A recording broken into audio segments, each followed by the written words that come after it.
वीराना हवेली का रहस्य, भाग 2। रसोई का सन्नाटा और छाया। रसोई की अजीबोगरीब महक। अमन, प्रिया, विक्रम और नेहा ने रसोई की ओर कदम बढ़ाया। हॉल की तुलना में रसोई बहुत छोटी और अधिक अंधेरी थी। टॉर्च की रोशनी में उन्होंने देखा कि टूटी हुई क्रॉकरी और पुरानी रस्सियां फर्श पर बिखरी हुई थीं। प्रिया ने धीरे से सूंघा। यार, यहां वो अजीब सी मीठी गंध बहुत तेज आ रही है। नेहा ने एक टूटे हुए चूल्हे के पास खड़ी होकर उस गंध पर ध्यान केंद्रित किया। हाँ, ये कुछ बासी पर मीठी खुशबू है, जैसे बहुत समय पहले किसी ने यहां मिठाई बनाई हो। विक्रम फुसफुसाया, मुझे लगता है ये बदबू है। मुझे डर लग रहा है। हम यहां क्या कर रहे हैं? अमन ने एक पुरानी लकड़ी की अलमारी की ओर टॉर्च की। चलो यहां से निकलते हैं, ऊपर देखते हैं कि क्या गिरा था। जैसे ही वे मुड़ने वाले थे, उन्हें रसोई के फर्श के बीचों बीच, जहां मिट्टी जमी हुई थी, एक छोटा धुंधला पदचिह्न दिखाई दिया। वह किसी बच्चे के नंगे पैर का निशान लग रहा था। यह क्या है? प्रिया ने डर से कहा। इतना छोटा पदचिह्न, और वह भी अभी ताज़ा नहीं तो कम से कम कुछ घंटों पुराना लग रहा है। नेहा अचानक पदचिह्न की ओर झुकी। उसने धीरे से उस पर हाथ फेरा और फिर अपने होंठों पर उंगली रखी, जैसे कह रही हो कि शांत रहो। तभी रसोई के कोने से, जहां एक बड़ा पत्थर का चकला रखा था, एक सिसकने की हल्की आवाज आई, जो हवा के झोंके जैसी नहीं थी। ऊपर की ओर चारों का खून जम गया। अमन ने तुरंत टॉर्च को आवाज की दिशा में घुमाया। वहां कुछ नहीं था, सिर्फ जाले और काली छायाएं। चलो भागो! विक्रम चिल्लाया और दरवाजे की ओर भागा। रुक जाओ विक्रम! अमन ने उसका कॉलर पकड़ लिया। हम साथ रहने वाले थे, भागना नहीं है। प्रिया ने कांपते हुए कहा। आवाज शायद ऊपर से आ रही होगी, नीचे गूंज रही होगी। इस डर को दबाकर वे रसोई से बाहर निकले और मुख्य सीढ़ियों की ओर बढ़े।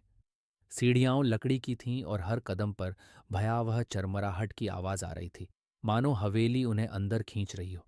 पहले कमरे में ऊपर पहुंचकर उन्हें तुरंत पता चला कि आवाज कहाँ से आई थी। सीढ़ियों के ठीक सामने वाले कमरे से, जिसका दरवाजा आधा खुला हुआ था। अमन ने धीरे से दरवाजा धकेला। कमरा बेडरूम जैसा था, लेकिन बीचों बीच एक पुरानी टूटी हुई गुड़िया पड़ी थी, जिसे देखकर ऐसा लग रहा था कि अभी अभी किसी ने फेंका हो। विक्रम ने कहा, जरूर यही चीज गिरी होगी। लेकिन यह गुड़िया दरवाजे से इतनी दूर कैसे गिरी? नेहा ने पूछा।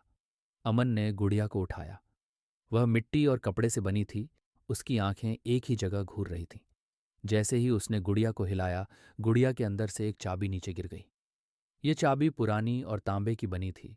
उस पर एक छोटा सा निशान था, एक उलटा ए। प्रिया ने चाबी उठाई। ये चाबी कहाँ की हो सकती है?